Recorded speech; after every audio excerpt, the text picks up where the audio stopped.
What is up, everybody? This is your host, Frederick Douglass Bussey, and we are back for another edition of the Power Lunch Podcast. I am thrilled to be here with you today. We've got an amazing show, amazing guest, and I really believe you're going to get a tremendous amount of value from it. A lot of people use that word value, and they talk about it in terms of, oh, it's going to be amazing and exciting, entertaining, fulfilling, whatever. But the definition of value literally means advantage. And so what we want for Power Lunch is for this show to create an advantage for you in your life, in your business, every time you listen to it. There's a key takeaway, an insight, a story, a revelation, something that allows you to be able to say, oh man, this is super powerful. I'm really excited about this. I can take this and implement it into my life right away. And I really want for each and every one of you to be able to do that when you're watching this.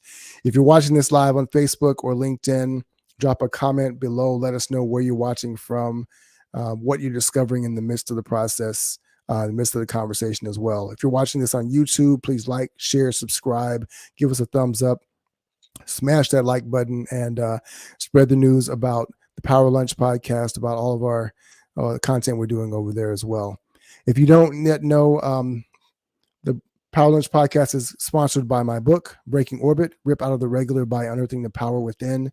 If you are wondering what makes you so special, what makes special people so special, if you want to be able to tap into your superpower to be able to elevate your life, your business, your goals, create more freedom and impact in the world, then this is the book for you. It's available on Amazon right now. I'll make sure the link is in the description below as well. Got an amazing guest, and we're going to get started with him. So I can't wait to see and talk to him on the other side. Well, let's go to work.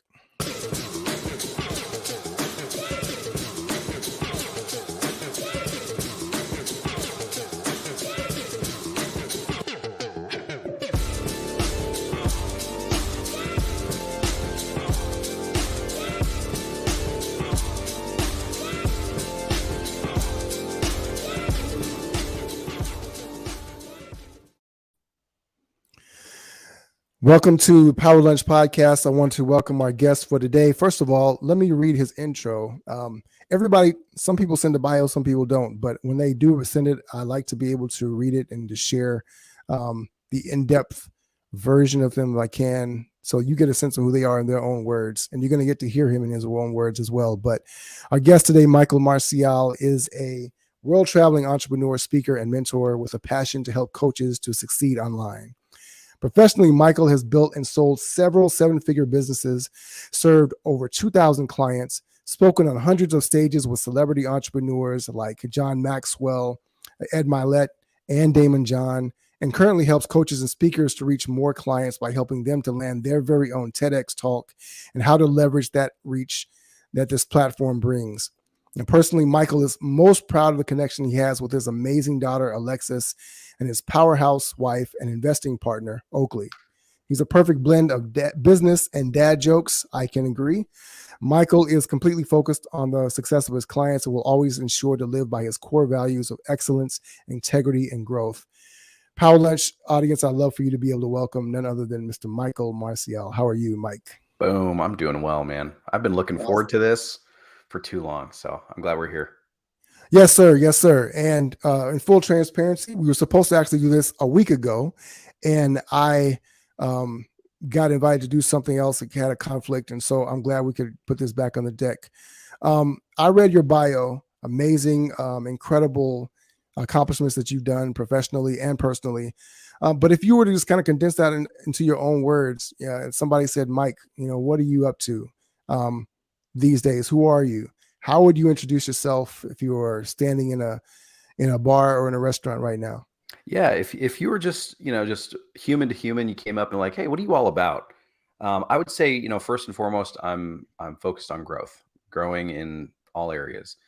I like getting uncomfortable. I like doing things that push the boundaries, and really specifically where I put that is my family, my faith, and currently I'm focusing more on my fitness. I had a dad injury, I'll call it, about 6 months ago, and it kind of rendered me useless for about 4.5 months. So I'm kind of getting back into the swing of things. So that's how I introduce myself right now. Very good, man. There's so many different aspects of your story I want to talk about. To give people a little context about how you and I have met, we've been connected on Facebook for years. I've been a member of one of your Facebook communities for a number of years. I've seen the evolution of the businesses that you've grown as well. And just kind of along your journey, it's funny, you can meet somebody in a Facebook group or in one setting, but as you kind of watch their journey through life, I remember before you had met Oakley, before you were married, so I've seen that evolution of that thing. And so um, it's really, really cool to see people grow and evolve over the years and the consistency of character and integrity that they show. So I want to commend you first of all for that. But before I knew you, there was still a Michael, and you had an origin story. And so take us through that a little bit. Tell us a little about, where you were born, what it was like growing up as a young Michael. Yeah, man.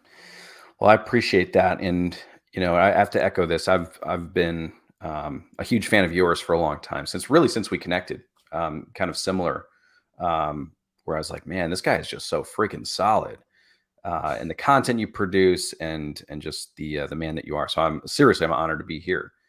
Um, but yeah, man, if we take this back 38 and a half years ago, to the streets of Chicago, that's where I was born. Little Mikey was born.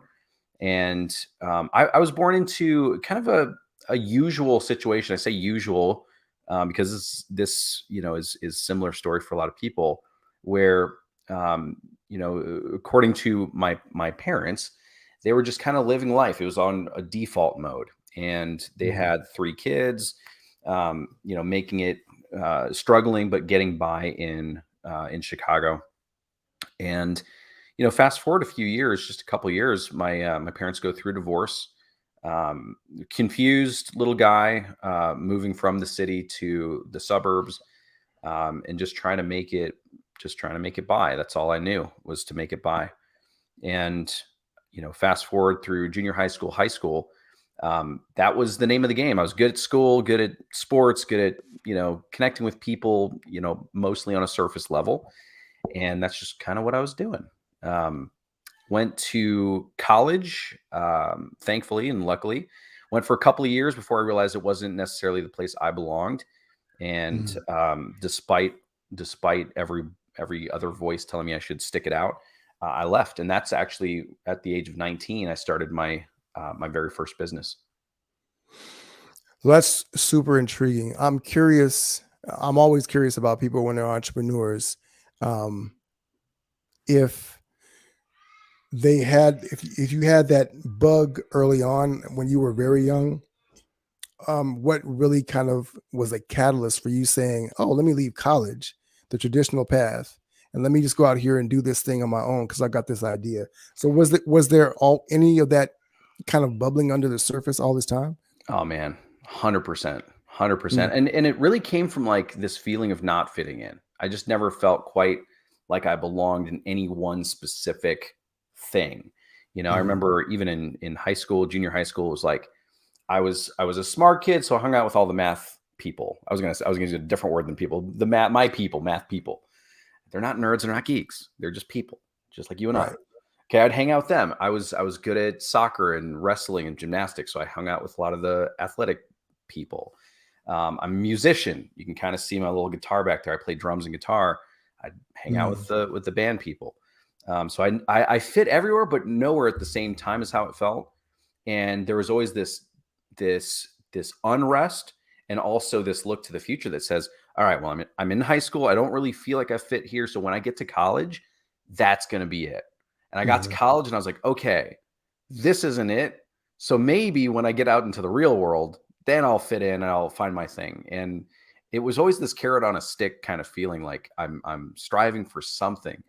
And that was just the overall vibe. And then when I left school, I had zero plan. I didn't know what I was going to do. And a good friend of mine, also a musician, we had this idea to create a product line. And because I didn't know any better, I was 19, and I was like, okay, well, maybe this is the thing. We launched into it, and very quickly, I actually realized that by creating my own thing, that's more or less where I fit. So it mm, felt like home as soon as I jumped into the deep water, not knowing how to swim, oddly enough. So, First of all, I love that because I have this feeling like all entrepreneurs are misfits in some sort of a way in search of finding a way to fit in. And I think the most successful ones are the ones, the reason why they're successful is because of that yearning, right? There's a mm, curiosity, at the desire to connect with people that makes you more curious than other people might normally be. Give me your thought on that aspect as it relates to you. If yeah. you were to do kind of a little bit of reflection, would you say that that's been kind of a common thread in your journey as an entrepreneur and the trajectory of your success? Yeah, I'd say the younger version of me, 100% accurate. That Mm, word yearning, looking for the next thing or where I fit in, and it really does. If I'm reflecting, and thanks for going deep. I have a feeling like you're going to bill me for like the psychology lessons that we're going through here. The thank you for the therapy. But going through, it's like growing up in what I would consider unrest with my family life. That's how it felt, mm, was unrest. mm, I think the yearning was just like, okay, this isn't safe. I need something else. Where's my solid rock? Where am I going to land? mm, And I was searching for that. And I think at some point there was a turning point where I was like, okay, wait a minute.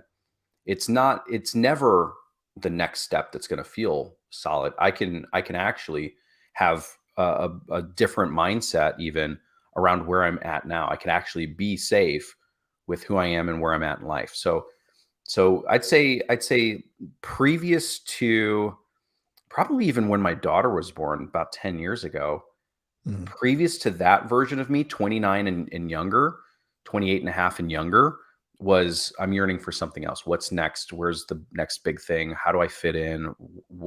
What's my purpose here? Battling with a lot of those questions. But honestly, I think when my daughter was born, I was like, wait a minute.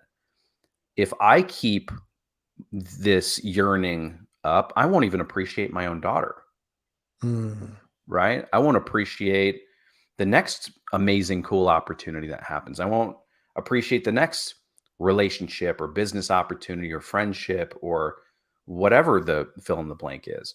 And so it stopped me cold in my tracks and definitely started to help me rewire some things. But I don't think that's for everybody. Like you have to have some big life change, like having a child or losing a career or any of these things to wake up. But I think that's why I love shows like this, because we can talk about those things. And if somebody's listening to this and they're still looking for the next and they're still unfulfilled and they're still looking outside of themselves to get that fill up, well, maybe this is that wake up call that says it's happening right now.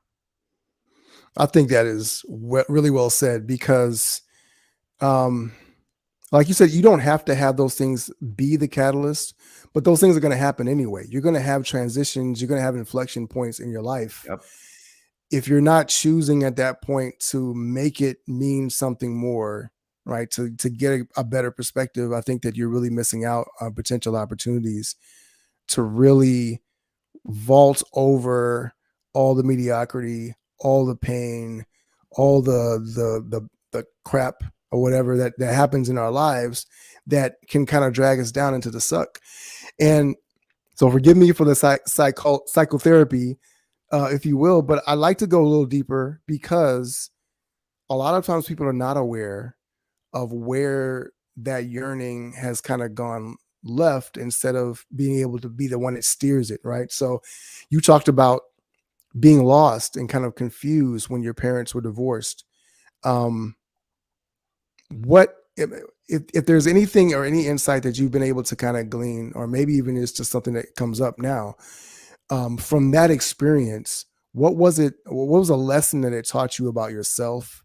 Um, Something that maybe even kind of pulled at you for a long time in terms of that yearning. And then I kind of want to ask you, you kind of mentioned about it being Alexis, her birth, but even if there's another story that kind of happened around that kind of led you to realize, hey, I need to kind of switch this thing up and think about it from a different angle. Yeah. Love the question, man. So, I think if if I'm really, I got the logic and the emotional side going on right now when you ask that question. The logic Mm, says that it's not often the case that it's just one occurrence that changes everything. It's usually the hindsight, for me anyway, the context for that activity. So for me, mm, when my daughter was born, it wasn't just like, oh my gosh, my world has changed. And it kind of felt like that. But it was the context that she was born. The fact that I mm, had a child of my own. And if we domino effect this in reverse, we reverse engineer the thing and we go back to my childhood, I was like, wait a minute. I actually have the opportunity to create a life or a human, or at least contribute to a human in a way that I wasn't contributed to. mm, And it was the context, the fact that I had a daughter and I had this beautiful opportunity here to raise an mm, amazing, successful little human that I didn't feel like I had. That was the big aha.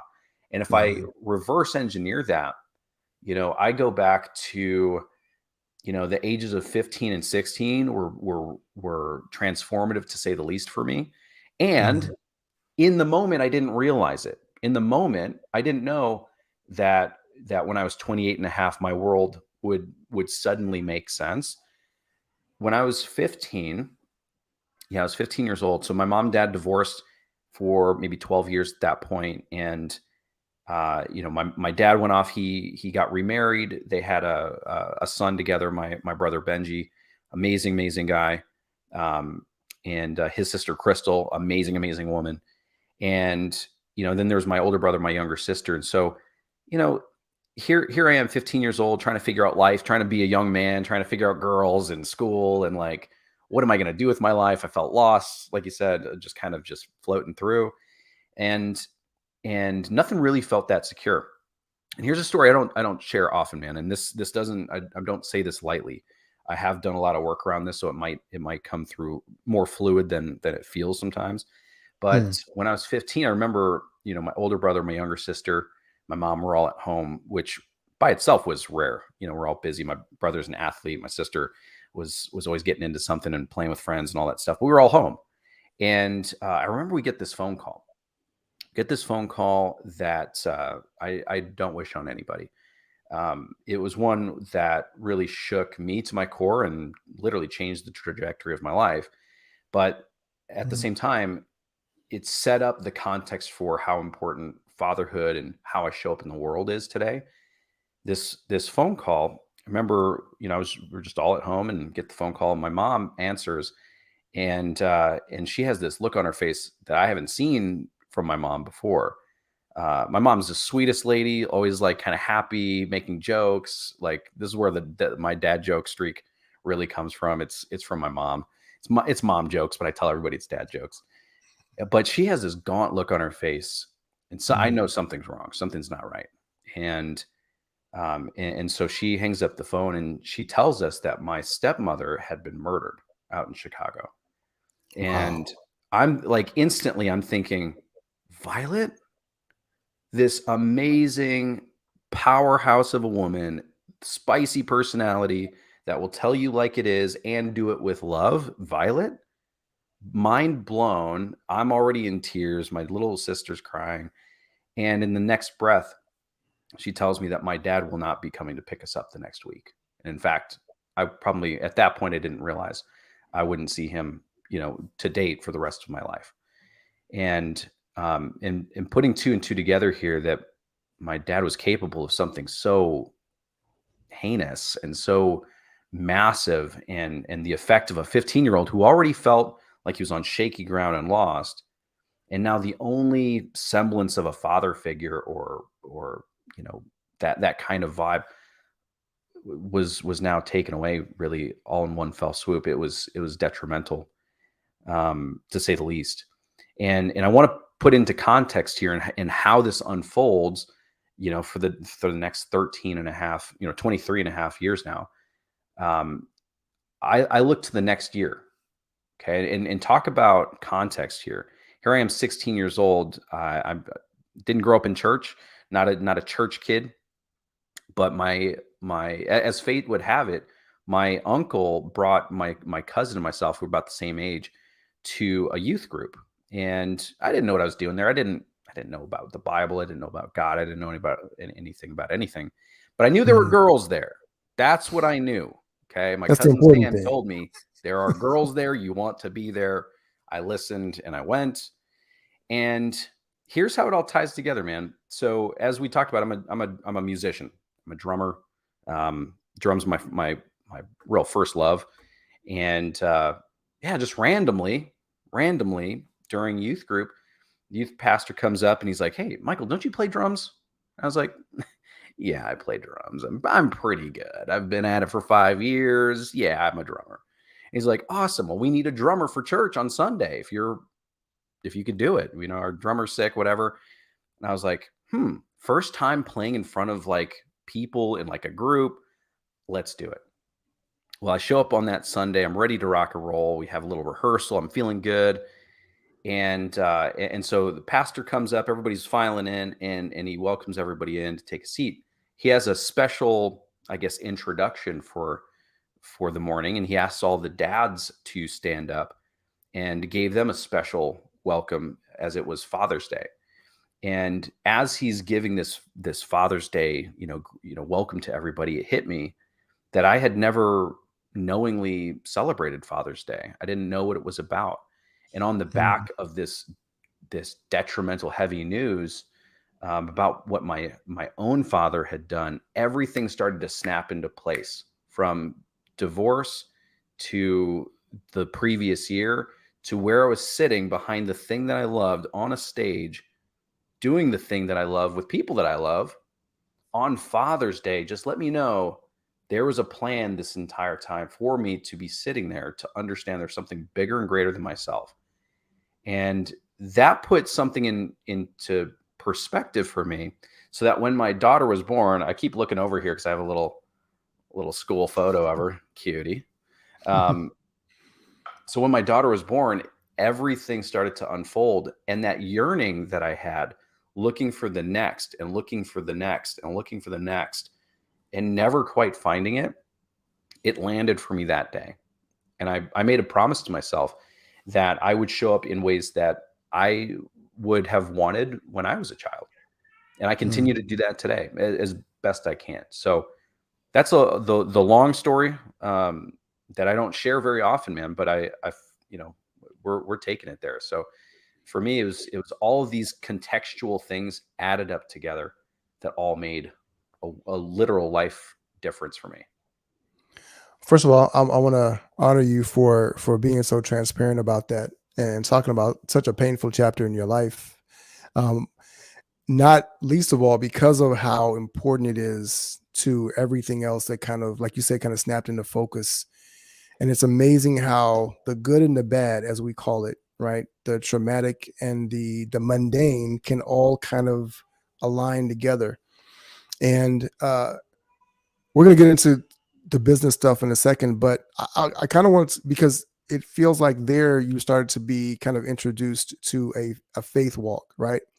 And it really doesn't matter if you're call yourself religious, spiritual, or non. Everybody has a belief system, right? Um, I like for you to talk a little bit about how being introduced into that arena of church, and how your development of your faith has matched into your belief system, and how that ties into the success that you've seen happen over the next 15, 20 years. Yeah. Yeah, and this is huge, and I don't want it to go unnoticed. Really, how important this really is. Like you said, everybody has a belief system, whether they have constructed it themselves or it was constructed for them. It Right. exists, right? Right. We have a belief system that for better or for worse, affects how we make decisions, how we think, and really our lives. And for me, I think, like I said, just this constant feel of like the best is out there. It's the next step. It's somewhere out there. Mhm. At 16, when I'm introduced to this notion that there's some higher power that is much stronger, much more, had infinite wisdom and had constructed my life in a way for me uniquely to understand in very real and very powerful ways, um, that that this world is for me, and everything kind of happens for a reason. Mm, Not to sound too cliche, it was a huge aha for me, because before that I was that math guy, that science guy. I was like, okay, if there's a God out there, you gotta speak to me. You gotta tell me something. mm, There's I'm not seeing the proof. I don't logically know there's this proof. I know there's something out there that I've been waiting for. So where are you? And a little contemptuous about it. At 16, it was snapped in place, and it was mm, unmistakable in a voice that only I could understand. I'm convinced I can share my story with a million people, and they'll be like, "Oh, that's good for you," but it wouldn't make sense until they have that story, I believe. And yeah. so moving forward, though, from 16 and going out to college the next year, and then realizing that college wasn't the thing for me specifically, and starting this business and putting in, I'm going to tell you, when you're a young entrepreneur and you have nothing but time and energy, gosh, an 80-hour work week was a vacation at that point. It was a Mm, vacation. It was every day from sun up to sundown and well past, 5 hours of mm, sleep a day, uh, for 5 years building this thing. And, and for me, it was just like, God's putting me in this path for me specifically to do something. And what that is, I don't know.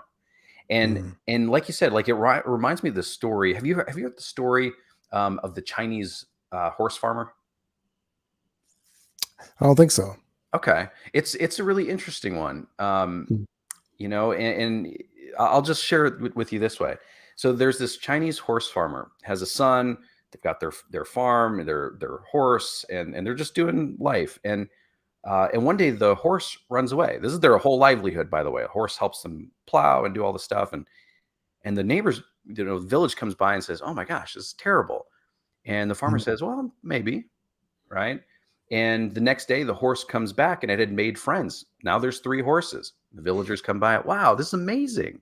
What good mhm, luck." And he's like, "Oh, maybe." And then the next day, the son is riding one of the new horses, trying to break him in and get him ready for work. And he falls and breaks his back. And the villagers come mm, by. "Oh my gosh, what terrible, terrible news." And the farmer shrugs. He's like, "Yeah, maybe. We'll see." And the next day, the military comes knocking on the door and taking all able-bodied young men to war. "Well, my son broke his back. He can't go to war." Villagers come by and say, "Oh my gosh, what great news. Your son's not going to war." He says, "Well, maybe," right? And it just keeps going like this, on and on and on. mhm, Just says mhm. to me that we don't know the greater context for these things happening for us. Right. We have Right. no clue. And Right. and that idea, I love, because now there's no pressure on me. Something awesome happens, big client. I get to go speak at some cool event. I get to do your show, right? I love it. I think it's great, and I know it will lead to something else. It sets Right. me up in a very specific way for some reason. Likewise, on the other hand, when these big life occurrences have happened, I mean, I've experienced depression, major depression, divorce. I've been previously married, homelessness, you name it. I've been through a lot. A lot of people have, but it's Mhm. it's trained me to look at these things. It's not happening to me, but happening for me. It's setting me up in a way that, unlike anything else I could ever derive myself, this is going to teach me and prepare me for something greater. And that's Yeah. that's how I've walked this walk. And I'm not shy about it. People are like, "Oh, if you believe in the universe or energy or God or," and I'm like, "Yeah, you can believe in all of those things or none of those things." And for me, very specifically, I call it God. That is my relationship, and I know it sets me up and sets me apart for bigger and better things. So Thanks for sharing that story.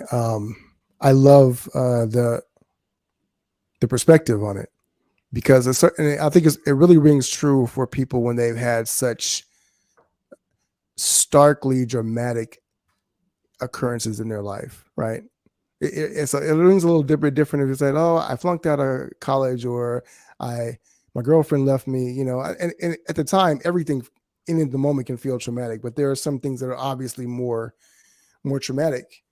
And so, for you to be able to put that lens on it, I think is really helpful because it allows the more perspective you have of something that's really dramatic, the more even keeled you can be about other things going forward. Because, you know, as an entrepreneur, things are always on fire. Something's always breaking. You know, there are the all the highs time. and the lows. Yeah. Yep. And there are a lot more lows than there are highs. So being able to navigate those kind of things is really helpful. You talked about the 80-hour weeks, 80-hour plus weeks. Let's talk a little bit about that business.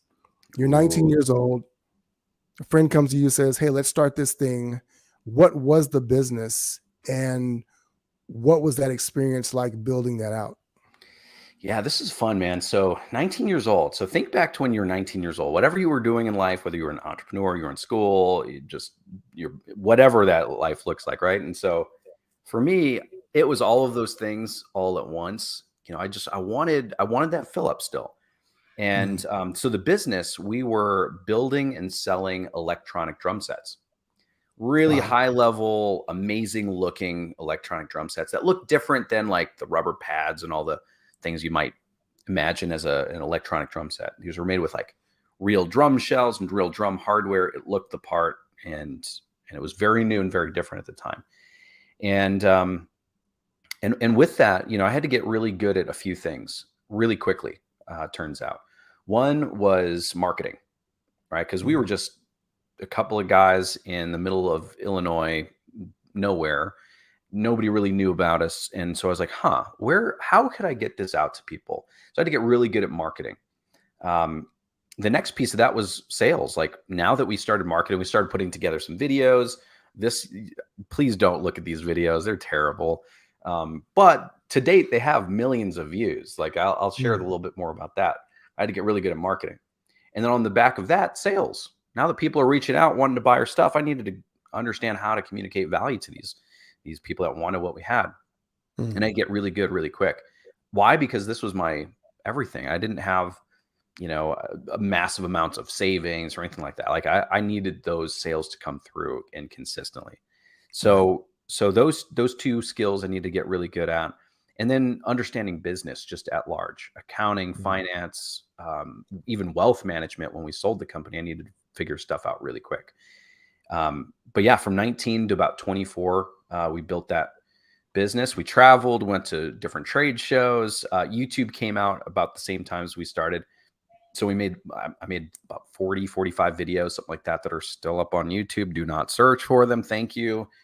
They're search terrible. Michael Marcial Nope, electronic nope, drum nope. sets. Beep, beep. Can you just beep? Just cut this part out. Oh, this is live. You can't do that. Okay, cool. I see you. But yeah, so we had to get really good at all that stuff. And those Mm, are skills today that I can apply anywhere. And I'll tell you what, I mean, when I jump forward to today, one of the big things that we do for our clients, help them get onto the TEDx stage. Not for any other reason but two things. One is everyone's got that story to tell, mm, right? And number two, if we have a business or a book or a course or coaching or paid speaking that we want to get into, why not get on the biggest stage on planet Earth, right? Why not take it right. as far as we can Right. go? This is 100% in alignment with how I think and feel about life as it is. Why not go full out? So I had to get really good at those things. And I'm so grateful that I did, because that led to huge consulting deals as a young 24-year-old when we sold, to now helping hundreds and thousands of amazing entrepreneurs to tell their story. Right? Not everybody gets the opportunity to be on your show. You get hit up all the time, and you know sometimes it's like, hey, you know, maybe it's not a good fit for us here, you know. But some of us don't have that platform, and Mm. we all, but yet we all have that story. So I like helping people build them up, be able to tell their story, grow their businesses, do cool things, take care of their families, leave the legacy that they've always wanted, live into the purpose that they've been uniquely crafted for. And that's kind of how it works, man. It's just all coming together. It just always is. So I want to break apart a little bit more of that story because first of all, it's fascinating. You did this at 19 years old, um, but there are not a lot of 19-year-olds that decide to do a manufacturing company, right? Because you have to No, design these things. I'm assuming you're manufacturing them. You got to market and by sell them. hand, building everything. And I didn't build everything by hand. We had an awesome guy who was doing fabrication literally every day after his full-time job. And Mhm. yeah, we had a small team, five of us. So that's crazy in and of itself. And this is 19 some years ago now when you did this. Literally half of my So, life ago. Yeah. wow. So in that time, right, and it's amazing. This shows how old I'm getting. That 19 years ago doesn't seem that long ago, but it is ancient in digital terms, right? Well, the internet actually did exist, but in a very different space. So the leverage that you would have with social media, even YouTube, right, just didn't exist back then. So you guys are building this business. You realize I got to sell them. I got to market them.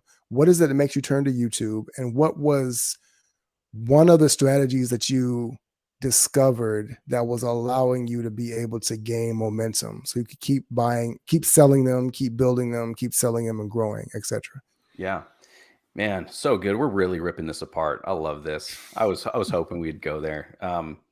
So 19 years old, I think, and this think of me as 19, yes, but think of me as a brand new entrepreneur, somebody trying to figure out their thing, even in today's Mhm, world. You do what comes naturally to you. You go with the path of least resistance. And for me, I was like, you know what? I had I had a fun high school career, the 2 years that I was in college. Like I made a bunch of friends. I know I can fit in. I can be a part of everything and nothing at the same time. This is my mhm, superpower. And so mhm, I did what anybody else would do in that situation. I started networking with people. Back in the day, it was online forums. So I found forums of people that were already playing electronic drums. They already bought and were into this world. A few mhm, thousand, maybe 4 or 5 thousand people in these different forums. That's how old I am. And it was playing around. It was like, hey, we got this new thing. I made a video. I'm putting it on this thing called YouTube. You could actually check it out. Just click you just click on this thing and it will actually take you to the video. And everyone's like, this is amazing. So they're like checking it out and they're asking questions. But as you can imagine, I'm going one by one by one by one by one, right? I'm making this mhm, video, and sure, the first few had 3,000 views, 2,000 views, 10,000 views, and it kept growing. But I was going one by one, mhm, and I think that's what a lot of people do. They do what makes sense. I want to make one sale. Well, guess what? You're going to make one sale, and then you're going to have to go mhm, out and do that whole thing again, another one sale. And I did mhm, that for about a year, just networking, getting our name out there, stuff like that. And then I realized I was like, wait a minute, I don't have to go to the people to bring them to YouTube. Now people are using YouTube. They're searching on YouTube. So then I got smarter about the marketing. What are people searching for? Can I make content that is similar to that they would actually see? And that's mhm, when we started breaking through 50,000 views, 100,000 views, hundreds of thousands of views over the 5 year period. As YouTube started getting more and more popular, which it did really fast. I always like to tell people my first video at one point had more views than Gary Vee's first video. And so that's my claim to fame. there We're you on go. different playing fields today, which I'm super pumped for him. But we came out about the same time on YouTube, and it was fun. Having said that, though, I had to get really good at the marketing. I had to get smarter. I had to go bigger. I had to think bigger. And this is all personal development, by the way. It's not just, oh, business says I need to do this. It was like, wait a minute. In life, it's the same thing, right? And Mhm, here I am. I'm dating this girl who then became my wife, who we had my daughter with. And I'm like, I want to provide for her in ways that I I didn't see my dad providing for my mom, right? I want mhm, to have a family like I didn't have a family. So and trust me when I say it wasn't easy. When you work 80 hours plus and you have a mhm, girlfriend who you want to propose to in a few years, right? And she has her own needs, right? She wants to see me. And I'm in the mhm, shop until 2, 3, 4 a.m. Right. I'm shooting videos. I'm packing drums up. I'm shipping them out. I'm, doing all this stuff. It doesn't make for the most simple kind of relationship. And so there was the life stuff that I was dealing with at the same time, just making sure I didn't know. I didn't have the roadmap shown to me on how to be a great boyfriend or partner to someone. So figuring mhm, a lot of stuff out at the same time.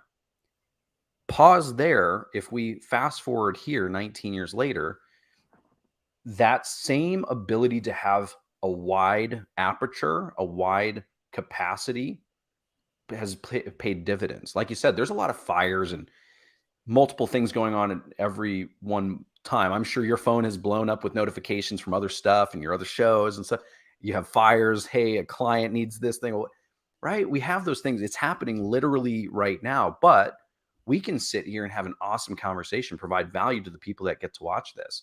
Mm-hmm. You know, we are honored to do that because we've now grown into this capacity. And again, it goes back to how I like to play now with, yes, helping people get onto TEDx, yes, helping people to market and sell more of their stuff, right? But it's only because my capacity increases almost daily. It's a skill now to be able to handle more, not be this tight bottleneck that stops everything else up. So it does. It pays to be open about these things, because I'm going to tell you, in the moment when you're 19 years old and you want to go party with your friends and you want to go to the thing, you know, at the frat house or whatever, and you have your girlfriend and you want to go do those things. And something in here and in here said, Michael, stay the course. This is literally your future. This is that thing that changes everything for you. And it was this otherworldly kind of voice that just kept me on this path. And 5 years later, we sold the company. I was paid out very well, started consulting, and I got smarter and more particular with how I used my time. And I chunked that down. I got that managed a little too late, to be honest with you. I did go through a divorce because I was a little too focused for a little too long in other areas, which I've learned from. And now I get to be very specific with my time. I know exactly what's on my calendar and why. I know that I get to spend an exorbitant amount of time with my wife. I know that last night I can take my daughter on our weekly date night, right? I know that I have these things that are priority now because I've been through less than ideal situations. So it all works for us. If we're just willing to have some patience with it, it always plays out. I love it. I love everything about what you shared. I think it's so very valuable. And I want to deal a little bit with the exit from that first business and that level of transition. At what point did you guys start thinking about selling the business or realizing, oh, this is a sellable commodity? Was that from the very beginning, or was this further along in the process? And then I want to talk a little bit about, if you can share a little bit about how coming into that money changed you. Because like you said, you were born into normal circumstances. Many people are normal or below in terms of finances. So talk a little bit about that evolution of the thinking about your business as sellable commodity, and then what that really did for you in changing your life when you did exit. Absolutely, man. So there was two things that happened that really started to open my eyes. So about maybe 3 years in, I realized that people would pay for attention. Okay. Meaning, you know, we reached our first 500,000 views on YouTube. People started to recognize my face and my name because I was just putting it out there with content. I was marketing it out to as many people as I could. You know, for better or for worse, I was getting it out there, and people started to recognize that. So when we went to our very first trade show. It's this big show out in Anaheim, California. You know, we ship all our stuff out there, which was a massive expense for us. I'm like, okay, this thing needs to be phenomenal. We go out there. I've got my signature little hat on, and I got a little polo, which I just had to buy a polo. I didn't know. So I'm just showing up there, and we set up everything, and people are coming by and they're like, oh, you're Mikey. I went by Mikey at the time. You're Mikey. You're that guy on YouTube. I'm like, yeah, that's cool. And it would happen more and more throughout this first trade show. People were recognizing me and the brand and would love to come check it out and play on it. And then we'd have other brands coming over wanting to partner up and doing cool things. Well, it wasn't until the next year after that we had one of the big players come to the booth and ask questions. And I'm like sweating bullets. I'm like nervous. I'm like, what are these guys doing here? There's like 8 of them.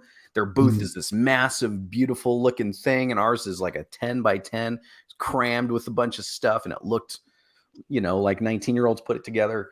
And I'm like, what are these guys doing here? Well, lo and behold, we get an email shortly after this big show wanting to set up a meeting. And we had this meeting, and they made a verbal offer to pick up our business and kind of shared a vision for bringing it into their brand. And because we knew almost nothing about business, we didn't negotiate anything. We just didn't. It was just like, wow, this is the thing. We had some really big conversation around it and it ended up selling. Um, could we have negotiated for more or different terms? Absolutely. Should we have? Maybe. But at the same time, it worked in all of our favor to feel like we built something of value that could change our world. Mm, And with that, it did. It changed some things. I was like, wait a minute, what was so valuable? I had to go retrospective on this. I was like, what was so valuable for these guys? And it was brand. It was the fact that we had proof of concept. It was that we were unafraid to get the brand out there in a very unique and different way. Nobody else was kind of doing the stuff that we were doing at the time, and mm, that's what I took with me. And so, how did it change? Well, the very next thing I did was I wanted to leverage my experience and my successes there to work in a bigger capacity, because now I realized one thing: there's no end to where this thing goes. There's always levels to this, mm. right? There's Right. always a next thing. And I caught myself in a lie that I was at the top of my game, right? I'm like crushing it. There's nothing beyond this ceiling here. And as soon as they gave us an offer, I was like, okay, I don't understand life anymore, because this is more money than I've ever heard of. And Mm, this is casual for you. Okay, mm, neat. What don't I know? mm, Right. And so now there's levels to it. And I still, I mean, I think all of us, one healthy thing from successful people is we know that we don't know what we don't know. We know there's more to it. And that's where that growth mindset really started to take hold. And I was like, okay, there's more to this. And so I just leveraged that for consulting, bigger companies that were doing 300-400 million dollars a year, that were trying to do what we had done with this business. I was just leveraging what I learned from that, mm, and 9 years of consulting later, I was like, you know what? This doesn't feel right for me anymore. I've gone through a divorce. I've gone through this weird depression. Something's not working here, and I need to reconfigure. But that's a different story. But that's what I learned. I was like, brand is valuable, attention is valuable, proof of concept is valuable. And when you have that, and if you're smart, you can build something with the intention of exiting to a very specific buyer. That's when you're playing a different game too. So that's what I learned. So thanks for sharing that. I want to pull on one of those threads here in a second, but you did mention that you started doing some consulting and eventually that led to another business, well, multiple other businesses. Can you talk a little bit about the evolution of your entrepreneurship, how one thing kind of led to the other? And I know that sometimes we don't realize how they led to each other until we're looking backwards, but um, talk a little bit about that journey, moving to the next thing, because for some people they feel like, well, this is it. I'm gonna build this business. I want to sell it, or I want to make a bunch of money, and maybe that'll be it. And then you kind of realize, no, there is something else. But I'll stop there and just ask you to respond to that first. Yeah. So the transitions, I think in the grand scheme, we're always in transition. Like, it's Mm, never the same. It's always changing.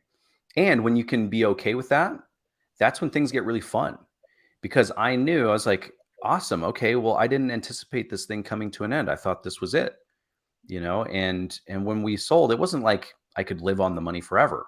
Right. I knew that wasn't the case. So I wanted to keep going and see where else I could take this thing.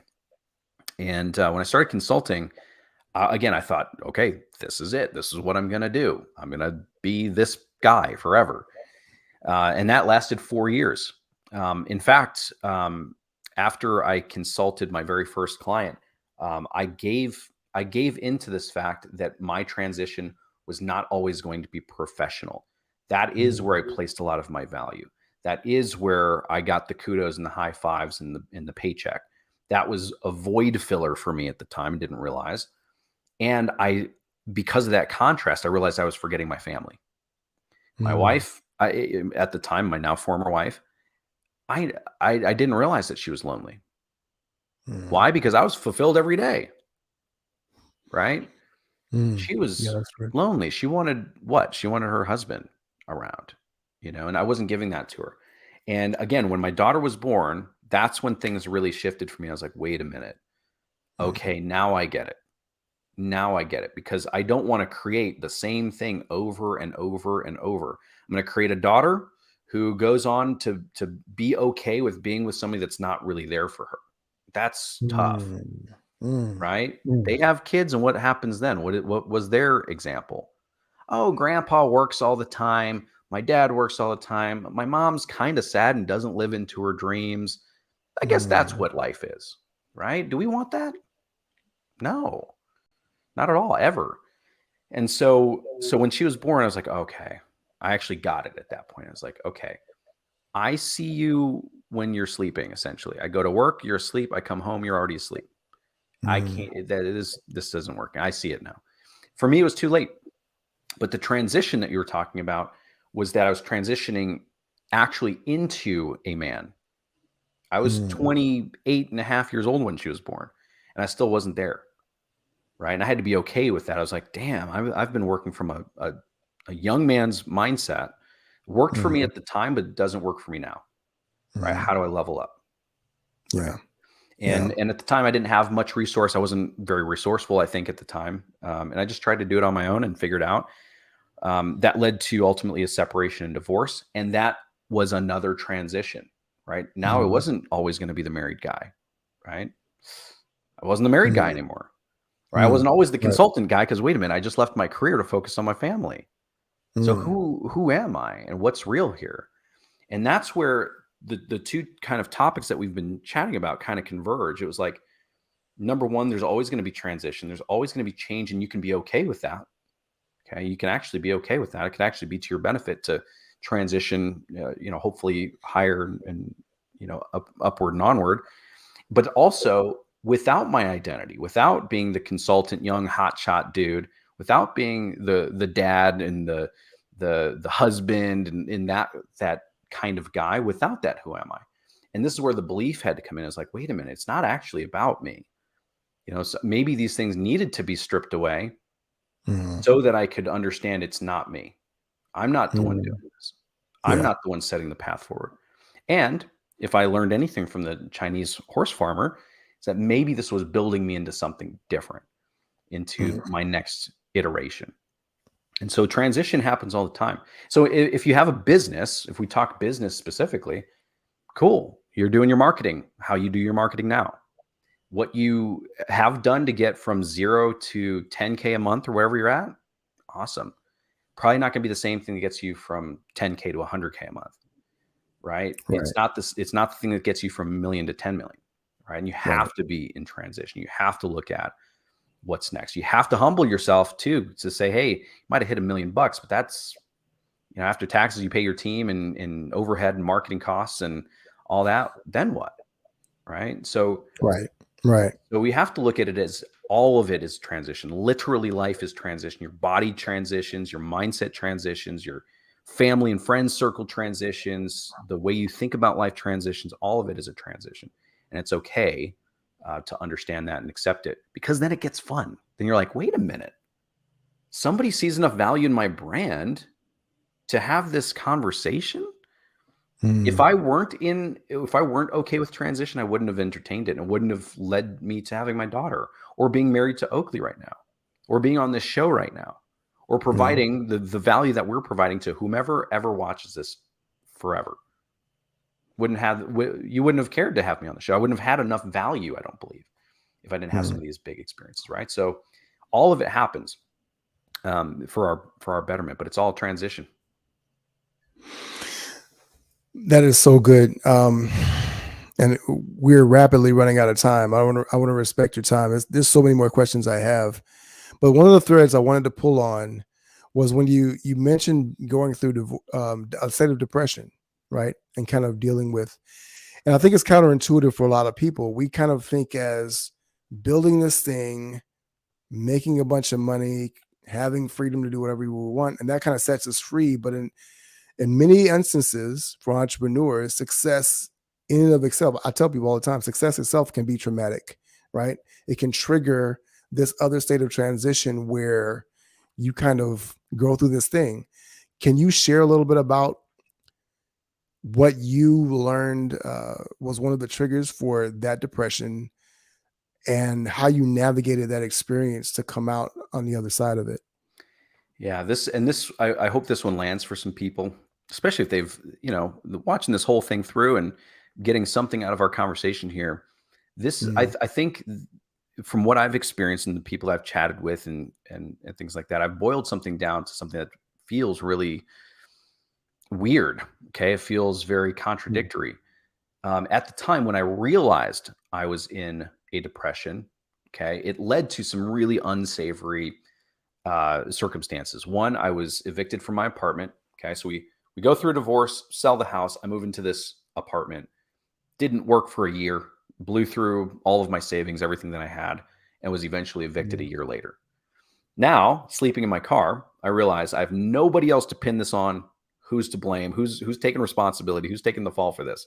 This mm, guy. Okay, so ultimate accountability. I had to. But here's the thing that really got me, and I didn't know how to feel about it, and I still don't. It's a dichotomy because I think a lot of people that are in business or in growth mode of whatever sort, we typically have high esteem, or at least we've grown to have high esteem for ourselves. We know that we have skills. We know that we're good with people. Maybe we're comfortable on stage. Maybe we're great in front of, a camera. Maybe we're phenomenal copywriters or excellent at building systems or integration, whatever the things are, right? We have these evidences. So for me, my self-esteem was high, my self-worth was low. Okay. My self-esteem, I knew I had mm, skill set. I'm this great, amazing human. My self-worth was zero. How did I mm. know that? Well, I was doing things that didn't align with somebody that had high self-worth, right? I was not working out. I wasn't really taking care of my daughter or my former wife. I wasn't in contact with friends or family. I just kind of was shut in. I wasn't living, right? And Mm, that to me was very evident looking back. But in the moment, I had high self-esteem. I'm like, I'm just going to take a couple months, just chill. I yeah. deserve it. I've been working my ass off for years and years and years. I'm just going to chill. This is what that really is. But my self-worth was under here saying, no, no, no, you're not worth taking care of your Mm, daughter. You're not worth changing the trajectory of your life. You're not worth having a body that you love. You're not worth having friends and family. You're not worth fill in the blank. Right. So right. here's the Right. dichotomy. Up here says one thing, in here was a different. And Mm, it was a wild transition. But that depression, I only realized it when I had to fess up to my own, outcomes. It was reality slapped me in the face and said, Michael, this isn't what you want. yeah. Why is that? Yeah. Why is that the case? And then I Mm, had to realize, like, wait a minute, this feels like I'm in a rut, which is code word for a depression. Depression doesn't have to mm, necessarily be a bad thing. It can be a little divot, or it could be a year, 2 year long slippery slope like I had gone through.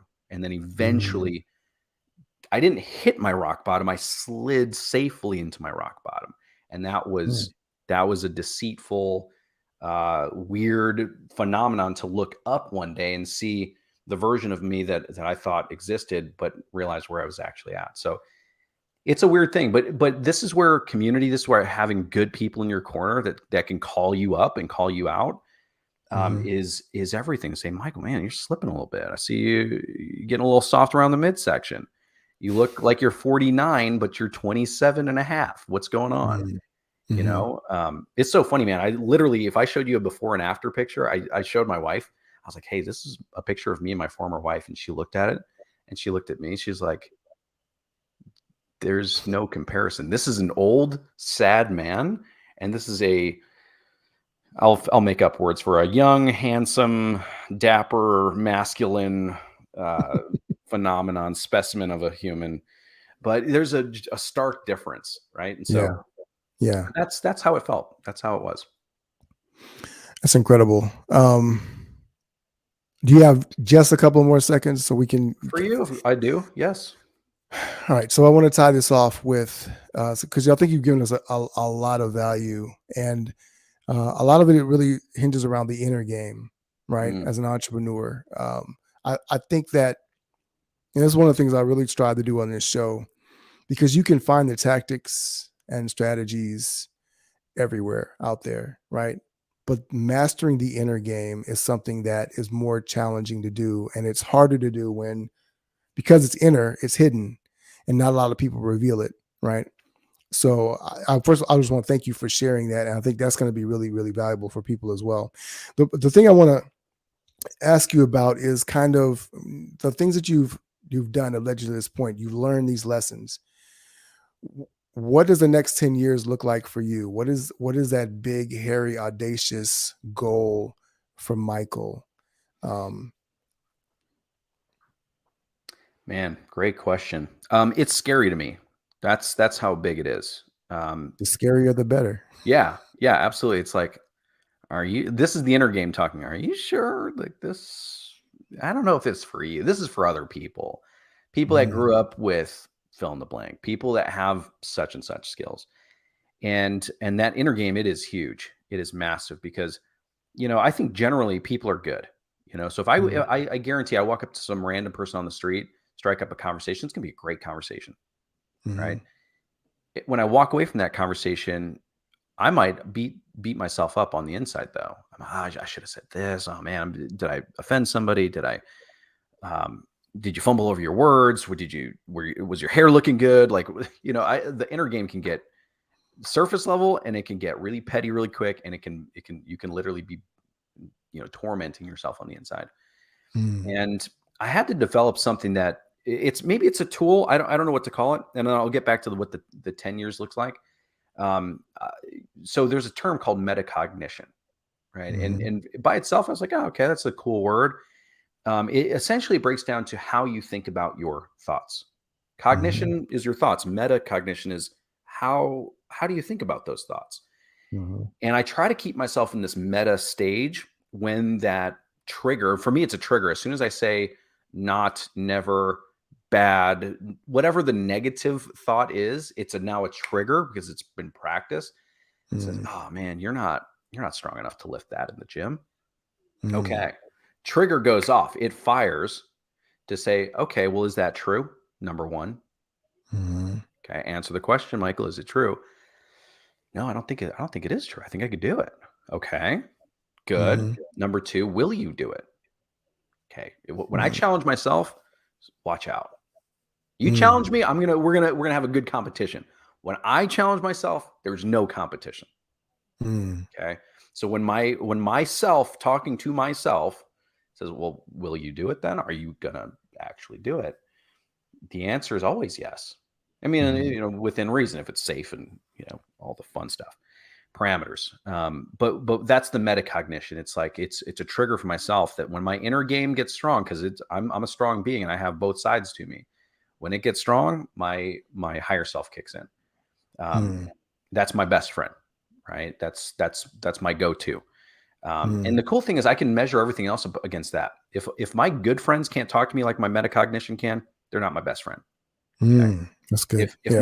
my spouse can't respect me like my own metacognition, my higher self can, it's probably not the right person. Right. Right. This is my Right. metric.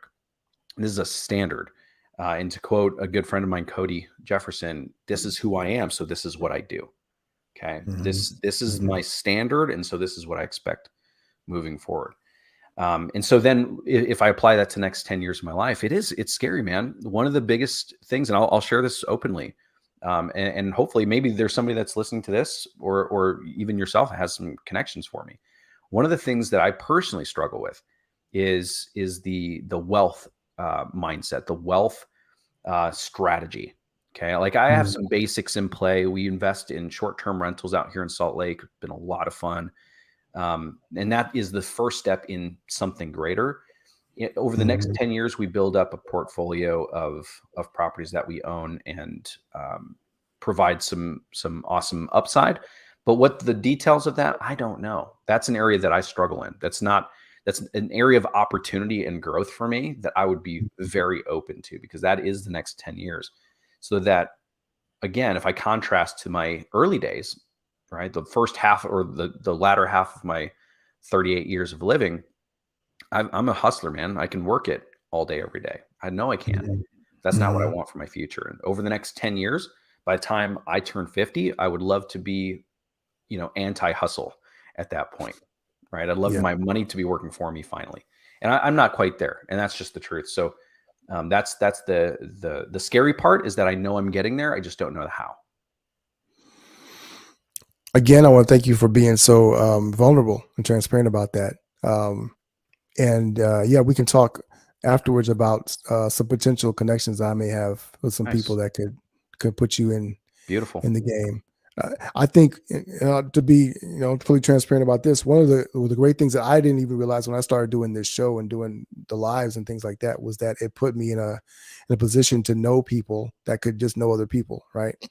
And for those who are listening, you know, you are literally one conversation away from anything that you want. I forget who it was that kind of put that concept in my head, but it may have been Darren Hardy. But literally, as long as you don't get in your own way, you can allow anything is allowable in your life, right? There's this show I watch, my wife and I watch on Netflix called Top Boy, and some of the slang is "allow it, bruv," right? And it's just kind of a thing, like just allow it. If you just allow the great things to happen in your life, we were all built and destined for greatness. But Yeah. sometimes because like you said, the negative thinking, the negative self-talk, we talk ourselves out of our greatness instead of allowing it to happen. So um, I love that you have that whole metacognitive play. I have a version of that I use as well, which is basically, is this true? How do I know that it's true? Because a lot of the things that we've made up, well, so much of the things that are in our world, we've made up, right? But we've made them into believing that it's true in the negative sense. Why can't we make it up to be true in the positive sense, right? And Yeah. so reminding ourselves of that is one way. So lastly, you help currently your current thing right now, main focus is helping coaches and speakers get their TEDx talk. What is one thing you would leave with them? And then how can they get in contact with you to be able to get support and being able to build a bigger platform on one of the biggest stages that there exists in the world right now? Yeah. The biggest takeaway really comes around, I think, a theme that has been hiding in our conversation, which is authenticity. Mm, Nobody on a TEDx stage or any stage that does a phenomenal job did so by hiding the truth. mm, And for me, like, it's a beautiful transition from tying yourself, your personal life and your stories into whatever your business is. There's always this really cool bridge that allows people to connect with you as a human and floods your business. We've seen mm, this time and time again. We've helped over 550 people now to get on that TEDx stage, tell a powerfully authentic story that now blows up their business. They're mm, they're getting paid 5, 10, 25 grand to speak, and they're in high demand. Their coaching business is blown up.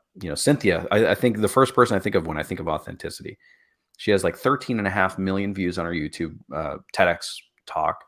mm, Hundreds and hundreds and hundreds of people monthly that come into her group coaching program that is not inexpensive to be a part of. And her life has changed forever while she's changing these other people's lives. So where did that come from? Telling an authentic story, telling it mm, powerfully, telling it in a very specific structure, in a very specific way that will yield that response, but telling an authentic story. Like you said, you're one conversation away, one talk away from literally changing your life. yeah. So that would be Yeah. the big takeaway there. And honestly, to connect with me, maybe we can toss my email somewhere, or I'm a social being, so hit me up on Instagram or Facebook. Those are my two platforms of choice. Okay. All right. Absolutely. We'll drop that in the comments below. Um, Michael, it's been an honor, man. I really appreciated this. I really enjoyed this conversation. Learned some things about you that obviously I didn't know, and I'm really honored that you came and shared this space and this time with us. So I want to extend to you my gratitude and thank you so much. Hey, my absolute honor and pleasure, man. I appreciated the time. For those of you who've been watching, I've seen Martina, for instance, who's been having a steady conversation in the chat over on Facebook. Thanks so much for stopping by, whether it's for a second or a minute.